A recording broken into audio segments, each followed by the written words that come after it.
Robert saw his billionaire boss topless at the beach. When she caught him staring, everything changed. He was just a janitor, invisible to everyone in the gleaming glass tower where he mopped floors after midnight. She was Stephanie Lewis, 33 years old, founder and CEO of Quantum Dynamics, one of the fastest-growing tech companies in the country. Their worlds should never have collided, but fate had other plans, and it all started with one accidental, mortifying moment on a crowded beach. If this story grabs you, hit that subscribe button and tap the notification bell so you never miss our next video. Trust me, you'll want to see where this goes. The first time Robert Phillips truly noticed his boss, he was emptying the executive floor trash at 2 in the morning on a Tuesday. Not that she knew he existed. To Stephanie Lewis, CEO and founder of Quantum Dynamics, the janitorial staff were invisible, necessary but unseen. Ghosts who kept the gleaming glass and steel headquarters pristine while everyone else slept. Robert was 40 years old, though some days he felt twice that. A single father to 7-year-old Emma, he worked the graveyard shift as a janitor at Quantum Dynamics, one of the most successful tech companies in Silicon Valley. The building itself was a marvel of modern architecture, all floor-to-ceiling windows and open-concept workspaces designed to inspire innovation. Robert just made sure the floors stayed shiny and the trash bins stayed empty. 5 years ago, his life had been completely different. Detective Robert Phillips, badge number 472, had been one of the best investigators in the San Francisco Police Department. He'd closed cases other detectives couldn't crack, had a 93% solve rate, and was being groomed for lieutenant. Then came the accident that shattered everything. His wife, Claire, had been driving home from her sister's house on a rainy November night. A drunk driver ran a red light. She died instantly. The drunk driver walked away with minor injuries and a suspended license. Robert, holding their 6-month-old daughter Emma, attended the funeral in a fog of grief so thick he couldn't see past the next minute, let alone the next day or year. The nightmares started a week later. Every time he closed his eyes, he saw the accident report photos. The mangled car, the rainy intersection, the senselessness of it all. He tried to work through it, threw himself into cases, stayed late at the station, pushed harder than ever. But his focus was gone. He'd be interviewing a suspect and suddenly see Claire's face. He'd be reviewing evidence and lose track of hours, staring at nothing. His captain noticed. His partner noticed. Robert himself noticed, but couldn't stop the spiral. After he nearly compromised a major investigation by missing a critical piece of evidence, his captain sat him down and said the words Robert had been dreading. "Phil," Captain Rodriguez had said, using Robert's nickname, "you need help, professional help. Take a leave. Get yourself together. Your daughter needs you whole, not broken." Robert took the leave, but he never went back. He resigned 6 months later, unable to face the job that reminded him of everything he'd lost. He needed something simple, something that didn't require him to solve murders and catch criminals and see the worst of humanity, something that let him be there when Emma woke up from her own nightmares, calling for her mother. That's how Detective Robert Phillips became Robert the Janitor. The pay was a fraction of what he'd made on the force. The work was mindless, repetitive, and involved more chemicals than he cared to breathe. But it was honest work, and it kept food on the table. More importantly, it gave him the flexibility to be a father. He worked midnight to 8 in the morning, slept a few hours, picked Emma up from school, spent the afternoon and evening with her, and went back to work after she fell asleep. It wasn't the life he'd planned, but it was the life he had, and he was making it work. Stephanie Lewis, on the other hand, was living exactly the life she'd planned. Robert had seen her photo in the business magazines that littered the break room. usually accompanied by headlines like Silicon Valley's youngest billionaire or the woman disrupting tech infrastructure. She'd founded quantum dynamics at 28, straight out of a PhD program at Stanford, with a revolutionary software platform that optimized cloud computing for enterprise clients. Within 5 years, her company had gone from a garage startup to a billion-dollar empire. Everyone in the building worshipped her. The engineers hung on her every word during town halls. The executives competed for her approval. Even the janitorial supervisor, Carlos, who'd worked in corporate buildings for 30 years, admitted that Stephanie Lewis was different. Brilliant, driven, demanding, but fair. Robert just cleaned her office and tried not to leave fingerprints on the awards cluttering her shelves. On that particular Tuesday night, as Robert emptied Stephanie's executive wastebasket, something caught his eye. A document, partially shredded, with fragments of text visible. Most people would have tossed it in the trash bag and moved on, but Robert's detective instincts, dormant but never truly dead, kicked in automatically. He glanced at the fragments: corporate letterhead, financial figures, offshore accounts, wire transfers, fabricated invoices. The words jumped out at him, triggering pattern recognition he'd honed over a decade of investigative work. This wasn't normal corporate paperwork. This was evidence of something illegal, and someone had tried to destroy it in Stephanie Lewis's office. Robert's hands trembled slightly as he held the shredded pieces. He should have thrown them away, should have minded his own business, should have remembered that he wasn't Detective Phillips anymore, just Robert the janitor who needed to keep his head down and his job secure. But he couldn't. Once a detective, always a detective. He pulled out his phone and carefully photographed the shredded fragments, arranging them mentally, already piecing together the puzzle. Offshore accounts in the Cayman Islands, shell companies with vague names, payments authorized with Stephanie Lewis's digital signature, except the IP addresses originated from different terminals. Someone was embezzling millions from quantum dynamics, and someone was setting Stephanie Lewis up to take the fall. Robert deleted the photos, then immediately stopped himself. He couldn't delete evidence, even if it wasn't his case, even if he was just a janitor with no authority and no business getting involved. He encrypted the photos, buried them in a folder labeled Emma School Photos, and tried to forget about them.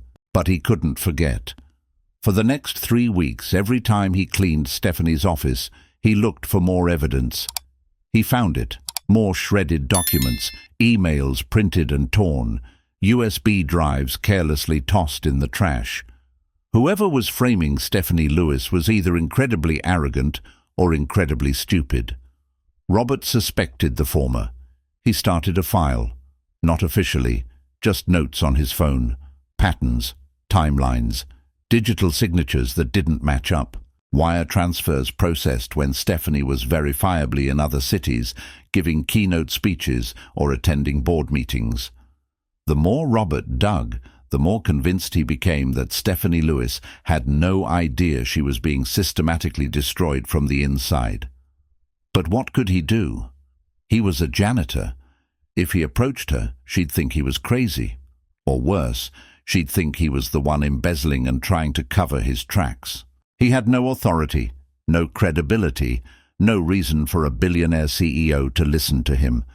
So he did nothing, just kept his head down, cleaned the offices, collected evidence he couldn't use, and tried to focus on being a good father to Emma. Then came the beach day. The company's annual beach day was mandatory for all employees, even the janitorial staff. Robert had tried to get out of it. Emma was at summer camp that week, a rare luxury he'd saved for months to afford, and he'd been looking forward to a quiet day off. Just him, a book, and maybe a few hours of sleep that wasn't interrupted by alarm clocks or Emma's early morning energy. But the company insisted. Team building, unity, everyone from the CEO to the janitors, all gathering at Stinson Beach for volleyball, barbecue, and mandatory fun.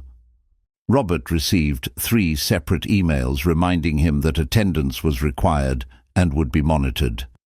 So he showed up, dressed in old swim trunks and a faded t-shirt from Emma's school fundraiser, feeling completely out of place. The beach was crowded with Quantum Dynamics employees. Engineers set up an elaborate volleyball tournament. Marketing staff claimed the best spots near the water. Executives huddled under a rented pavilion, probably discussing quarterly earnings even on their day off.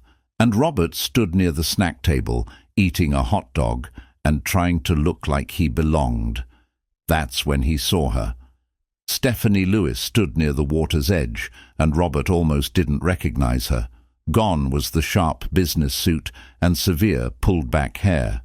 Instead, she wore a white bikini top and denim shorts, her long dark hair loose and windswept, her feet bare in the sand. She was laughing with a group of senior managers, her whole demeanor relaxed in a way Robert had never witnessed during his late-night cleaning rounds. For the first time, she looked human, accessible, not the untouchable billionaire CEO, but just a woman enjoying a day at the beach. Robert found himself staring, not with lust or desire, but with genuine surprise. This was Stephanie Lewis, without the armor, without the corporate persona, just herself.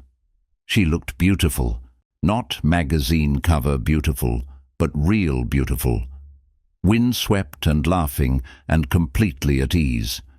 It struck Robert that this was probably the only place where Stephanie Lewis could let her guard down, away from the office, away from the board meetings and investor calls and constant pressure to perform.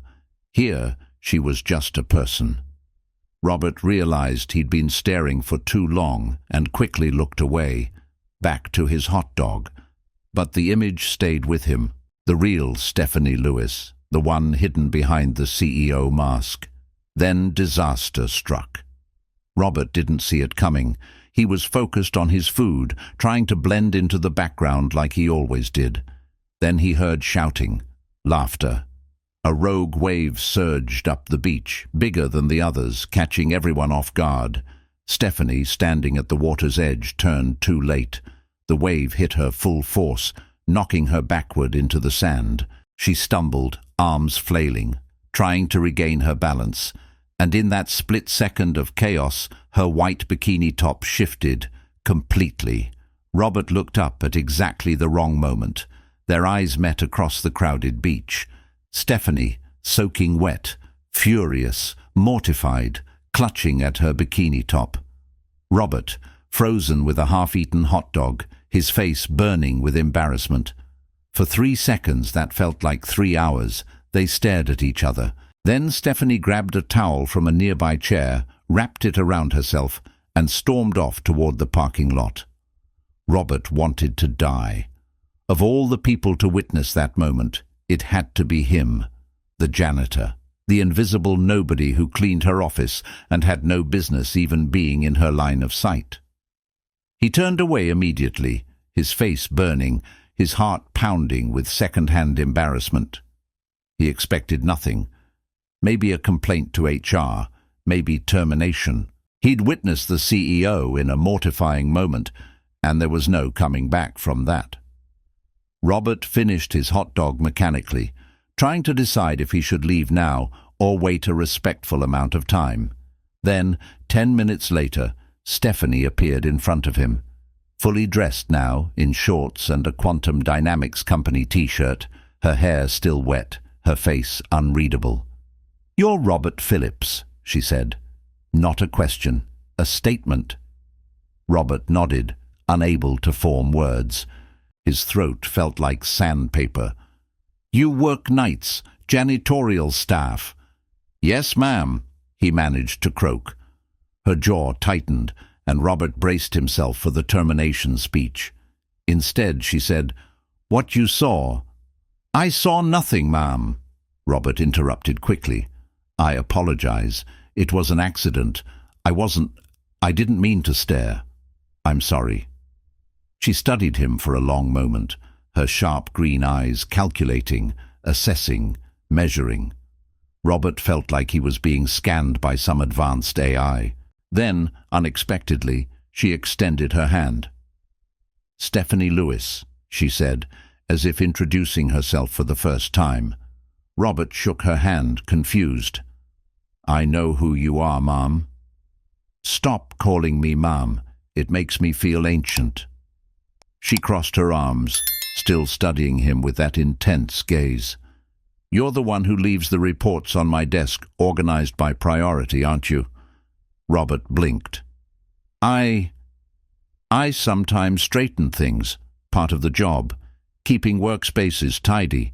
No janitor straightens things by cross-referencing financial discrepancies and flagging potential audit risks with color-coded sticky notes." Her eyes narrowed. "I've been wondering for weeks who was leaving those annotations.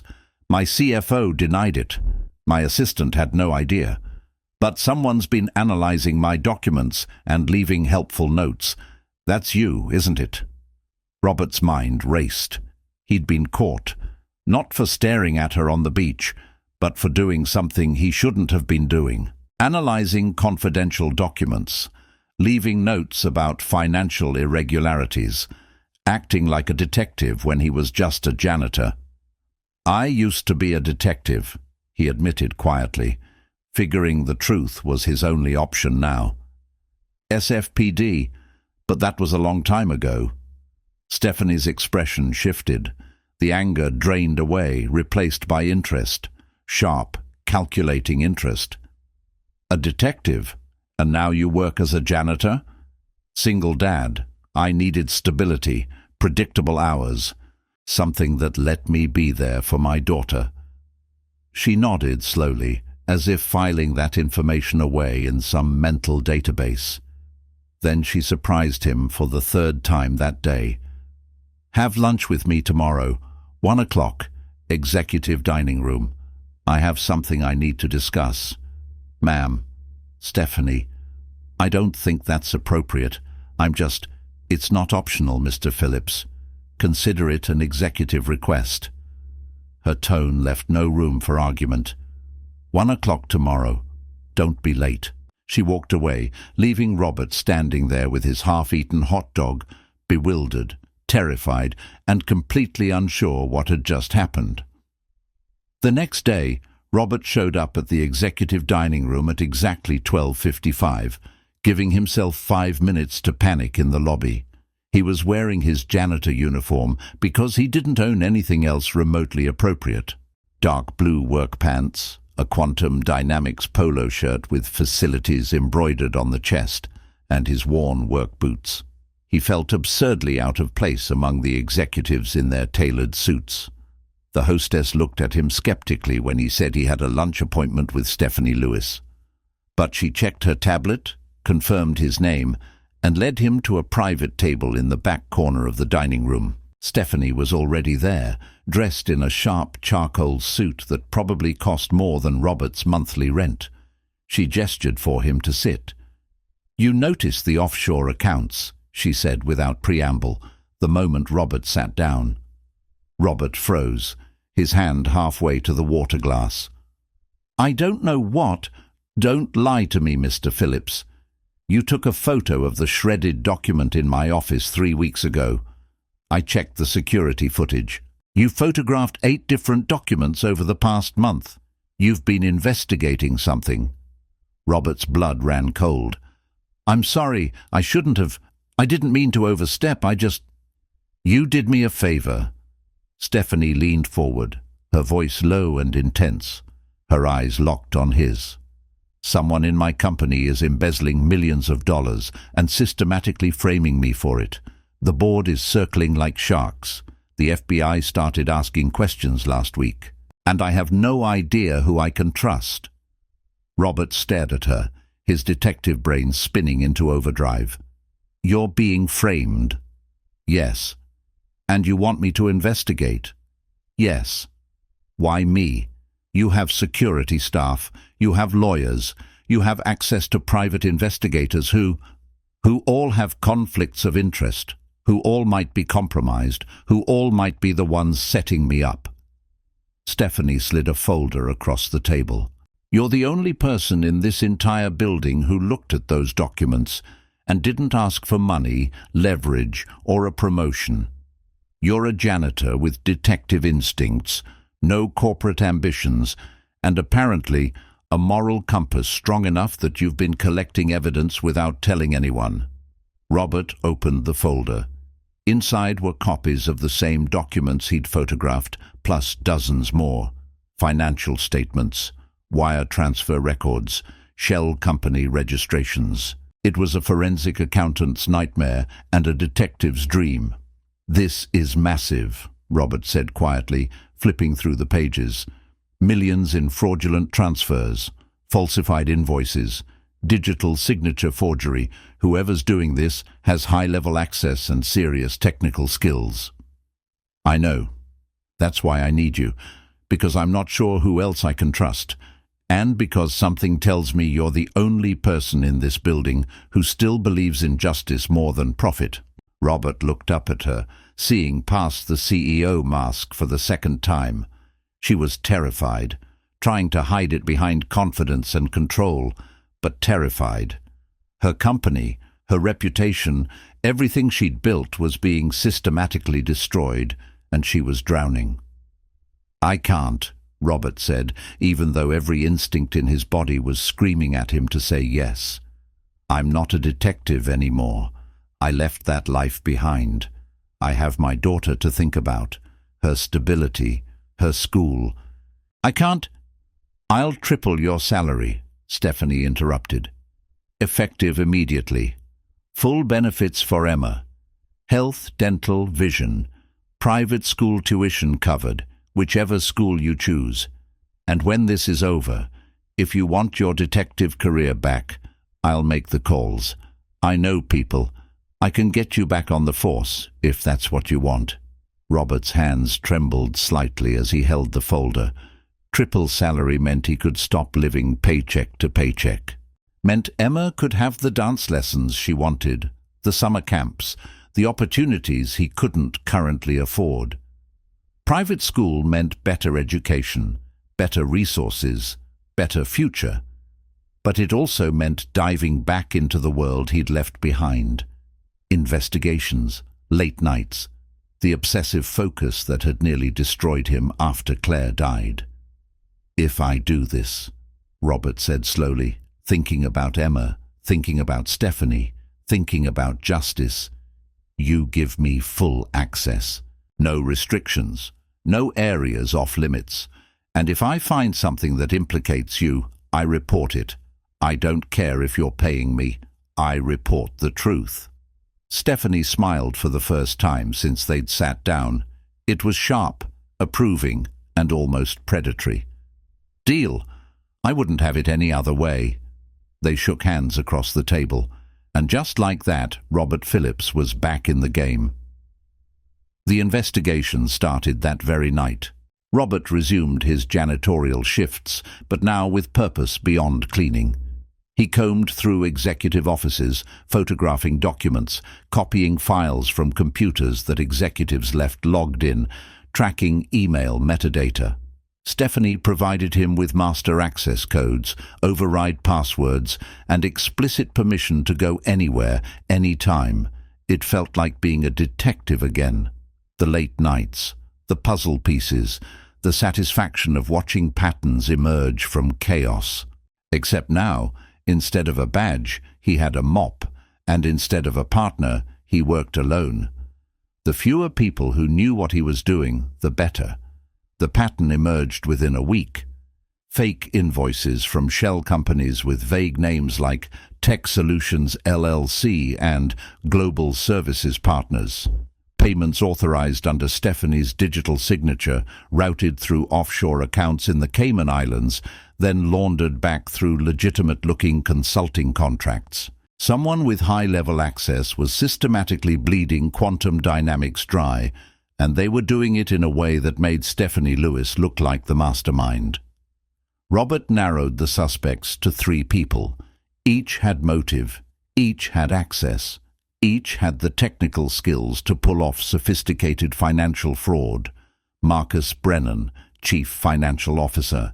45 years old, Yale MBA, 20 years in corporate finance. Marcus had opposed Stephanie's aggressive expansion strategy, publicly arguing that the company was growing too fast.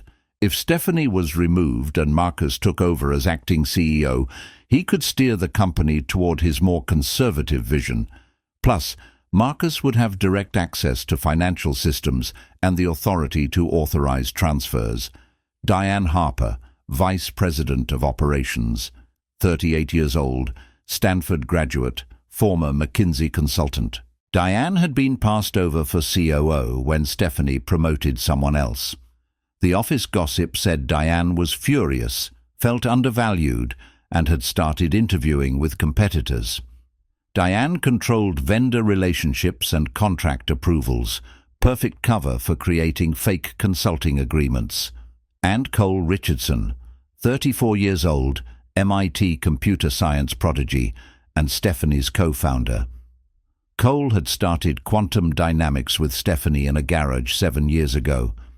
They'd been best friends, business partners, and according to office rumors, briefly more than that.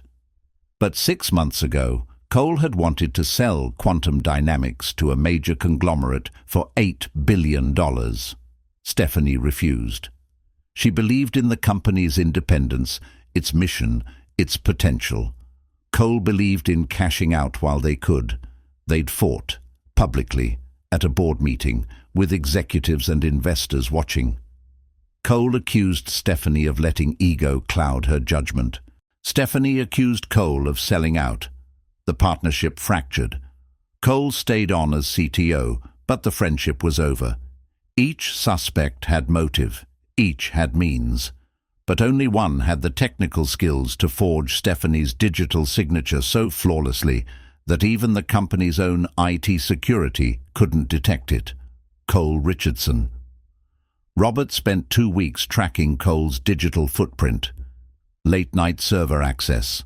Commands executed from Cole's terminal. Payments processed during narrow windows when Stephanie was verifiably off-site, giving keynote speeches or attending board meetings in other cities. The embezzlement had started exactly 6 months ago, right after Stephanie refused to sell the company. It wasn't just about money, it was revenge. Cole was destroying Stephanie's reputation, tanking the company's stock value, and setting her up for federal prosecution. When Quantum Dynamics collapsed, Cole could sweep in, buy it back for pennies on the dollar, and rebuild it his way. It was brilliant, methodical, and absolutely provable. Robert compiled the evidence, encrypted it in multiple backups, and presented it to Stephanie in her office late one night. She read through the files, her expression hardening with each page. "Cole," she whispered, her voice barely audible. "My best friend, the person I trusted most in the world." "I'm sorry," Robert said, meaning it. He'd seen this kind of betrayal before. The people closest to you, the ones you trusted implicitly, were often the ones capable of causing the most damage. Stephanie looked up at him, and for a moment Robert saw raw pain in her eyes. Then it was gone, replaced by fierce determination. "Don't be sorry. You just saved my company, and probably my life. We still need to prove it in a way that will hold up in court. The evidence is solid, but Cole's smart. If we confront him directly, he'll have time to cover his tracks. We need him to make a mistake." "A trap?" "Yes." Stephanie nodded slowly, her strategic mind already working. "What do you suggest?" Over the next hour, they crafted a plan. Stephanie would call an emergency board meeting, announcing her intention to temporarily step down while the FBI investigation concluded. It was a calculated risk. The board would panic. Investors would dump stock. But if Cole believed he'd won, that Stephanie was beaten, he'd move the final tranche of stolen money and disappear. They scheduled the board meeting for the following Monday. Robert would monitor Cole's every digital move, tracking his access, watching for the transfer they knew was coming. For 3 days, nothing happened. Cole went to work, attended meetings, acted normally.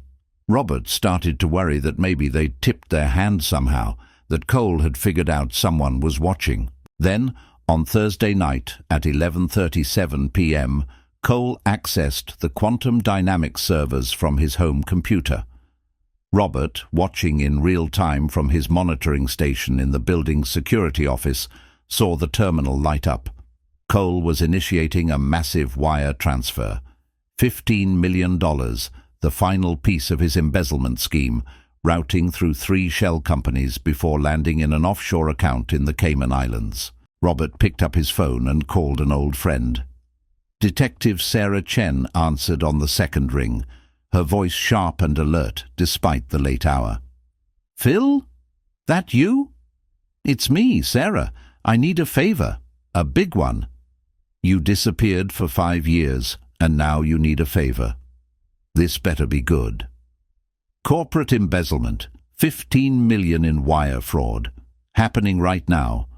I have evidence, I have the suspect, and I have a real-time transfer in progress. Can you get a warrant?" Sarah was silent for 3 seconds. Then, "Give me the address. I'll be there in 30 minutes. Robert gave her Cole's home address, his terminal information, and a brief summary of the evidence. Sarah, who'd been his partner for 6 years before he resigned, trusted him implicitly. If Phil said he had evidence, he had evidence. Sarah arrived with a warrant and 2 patrol officers exactly 29 minutes later.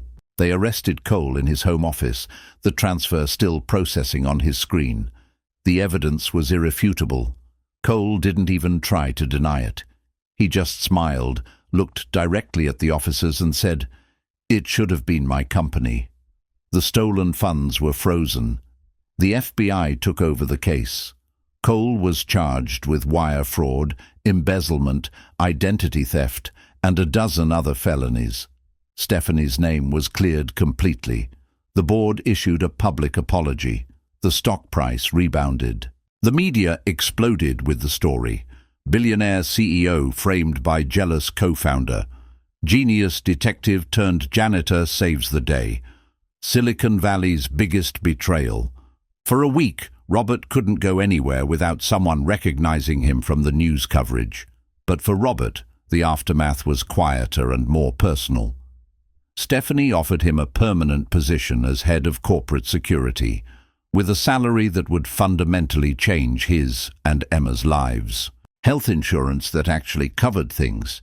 A retirement plan, stock options, the kind of job security he hadn't dreamed of in years. He accepted with one condition: normal hours, 9 to 5, Monday through Friday, no more graveyard shifts. He wanted to be there when Emma woke up, when she went to school, when she came home. He'd sacrificed enough time with her already. Stephanie agreed without hesitation. But something else had shifted between them during the investigation. The professional boundaries they'd carefully maintained began to blur. It started small. Coffee meetings that ran long, turning into lunch. Strategy sessions where they ended up talking about their lives instead of corporate security protocols. Stephanie opened up about the loneliness of running a billion-dollar company, about being perpetually isolated at the top, about wondering if anyone saw her as a person instead of a CEO or a bank account. Robert shared his grief over Claire, his fears about raising Emma alone, his guilt over taking a job that felt like giving up on everything he'd worked for. They talked about expectations versus reality, about the gap between who they thought they'd be and who they actually were.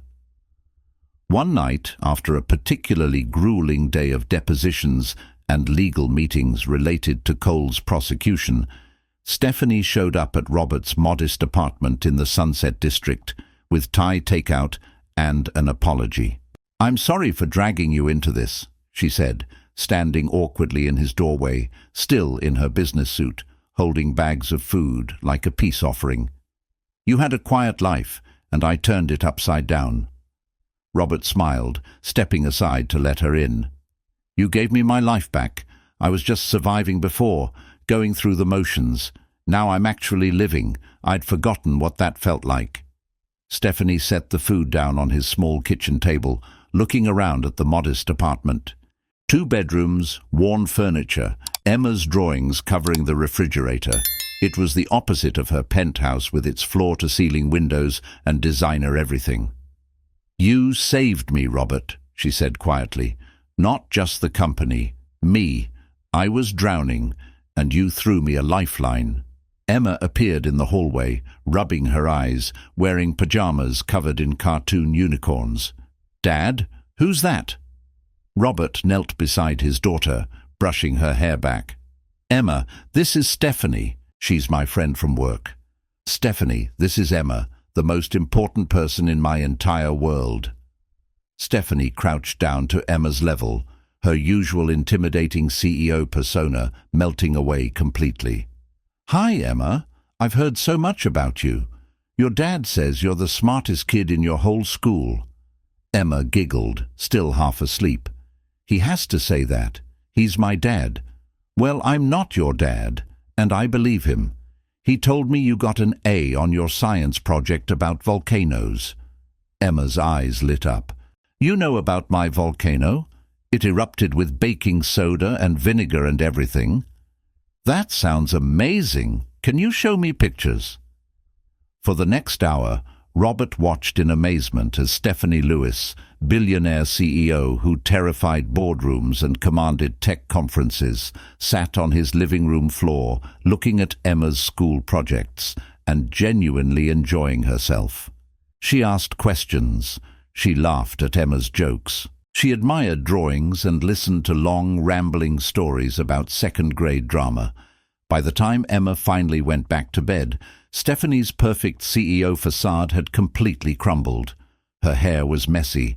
Her suit jacket was draped over Robert's couch. She was smiling in a way he'd never seen, open and unguarded and just happy. "You're really good with her," Robert said, handing Stephanie a beer from his mostly empty fridge. "I have no idea what I'm doing. I don't have kids. I've barely been around kids. But Emma's wonderful. You're doing an amazing job raising her. Most days I feel like I'm barely keeping it together. That's how I feel running a billion-dollar company. I think we're all just faking it and hoping no one notices." They talked until 2 in the morning, long after the Thai food was cold and forgotten, about their lives, their fears, their hopes, about the weird circumstances that had brought them together, about the mortifying beach incident that had started everything. "I was so angry that day," Stephanie admitted, laughing now at the memory. "Not just embarrassed, furious.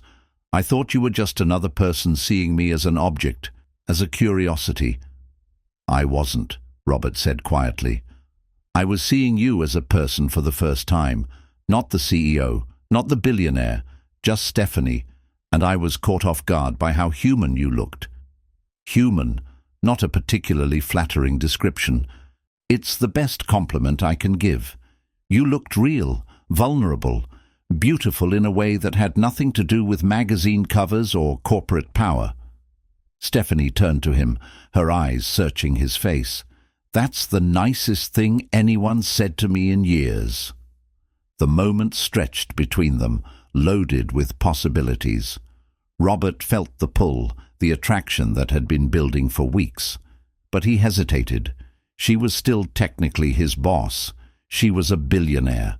He was a janitor turned security director with a 7-year-old daughter and a studio apartment. "I should go," Stephanie said, but she didn't move. "You don't have to." "Robert, I know all the reasons this is complicated, but I don't care about complications anymore. Life's too short. I learned that the hard way." Stephanie's eyes softened. "That day at the beach, when you looked at me, I was so angry. But then I realized you weren't looking at me like I was some unattainable billionaire. You were looking at me like I was just a person. Do you know how rare that is? How desperate I am for someone to see me as just Stephanie." "I see you," Robert said simply. "Just you, and I like what I see." She kissed him. soft at first, tentative, asking a question. Robert answered, pulling her closer, 5 years of loneliness and grief melting away. When they finally broke apart, they were both breathing hard, both smiling. "So," Stephanie said, a little breathless, "the janitor and the billionaire. Think we can make this work?" "I think we already are," Robert replied. Over the following weeks, their relationship deepened. Stephanie started joining Robert and Emma for weekend outings. The zoo, where Emma insisted on seeing every single animal. The park, where they flew kites and ate ice cream. Movie nights in Robert's apartment, with Emma between them on the couch, arguing about which Disney movie was objectively the best. Stephanie was awkward at first, unsure how to navigate the world of single-parent domesticity. She'd never been around kids much, didn't know the rules of playground etiquette or how to negotiate bedtime routines, but Emma adored her, and Stephanie quickly learned. Robert watched them bond, his heart full in a way he hadn't felt since Claire died. Emma needed a mother figure, Stephanie needed family, and Robert needed both of them more than he'd realized. One evening, after Emma had gone to bed, Stephanie and Robert sat on his tiny apartment balcony, watching the sunset paint the San Francisco skyline in shades of orange and gold. "I never thought I'd have this," Stephanie said quietly, her head resting on Robert's shoulder. "A family. Someone who sees me as more than a CEO or a bank account. Someone who doesn't want anything from me except just